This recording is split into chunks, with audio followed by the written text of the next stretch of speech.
যে কথা সেই কাজ, চলে গিয়েছি পদ্মার পাড়ে ইলিশ খাওয়ার জন্য। বিশাল আকৃতির একটা ইলিশ আমরা বাছাই করেছি। যে ইলিশের দাম হয়েছে 1638 টাকা। এই মাছের গুণগত মান পরীক্ষা করে দেখবো মাছ আসলে ঠিক আছে কিনা। ধরে দেখলাম না, মাছ মোটামুটি ভালোই আছে এবং সাইজ একদম রূপার ইলিশ। তারপরই চলে যাবে এর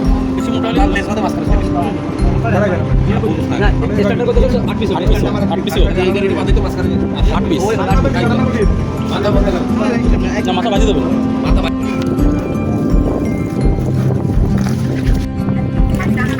বলো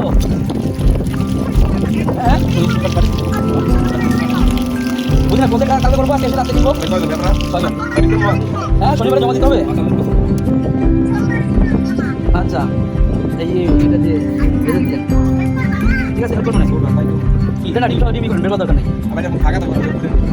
দরকার নেই, হ্যাঁ না না, বলো ডিম বেঁচে আসছে, ডিম আলাদা বেঁচে। হ্যাঁ ওকে বাবা, দেখো এই যে পিকনিকে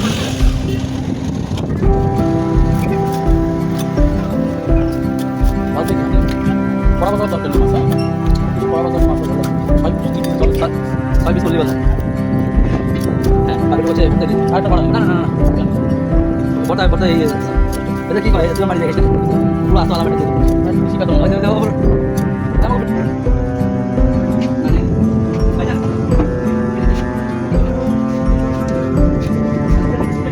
গরম তেলের ভিতরে একে একে ছেড়ে দেওয়া হচ্ছে বড় বড় করে কাটা লাউ, এবং লাউয়ের পরে চলে আসলো মাছের লেগ পিস, ইলিশ মাছের বৃহৎ আকারের লেগ পিস, তারপরে 6 পিস ডেড বডি, এবং সর্বশেষে রয়েছে মাছের হেলমেট। হেলমেটটাকে আমরা 2 টুকরো করেছি যাতে করে ভালো করে ভাজি হয়। এবার আমাদের রাঁধুনি প্রস্তুত, সে হাতে খুন্তা নিয়ে ওয়েট করছে কখন মাছের গায়ে একটু আঘাত করবে।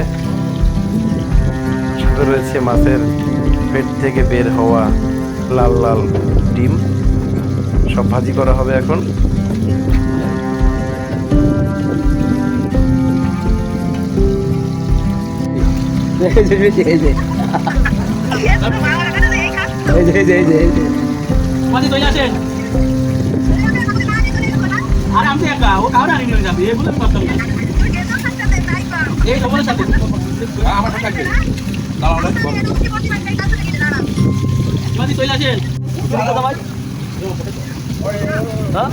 আরে যেমন করি মারুন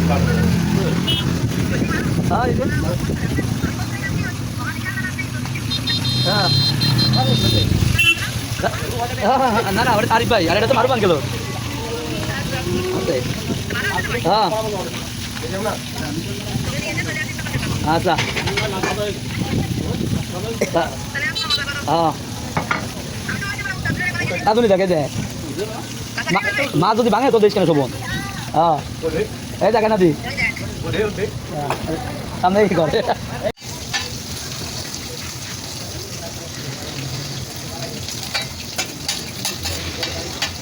ভালো মাছ ধরে গেছে পরে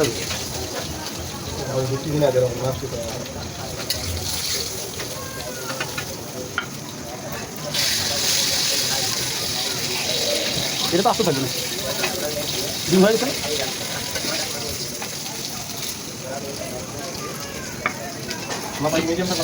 মাথা আপনি সুবিধা মতো করেন, সেটা খাওয়া যাবে। হ্যাঁ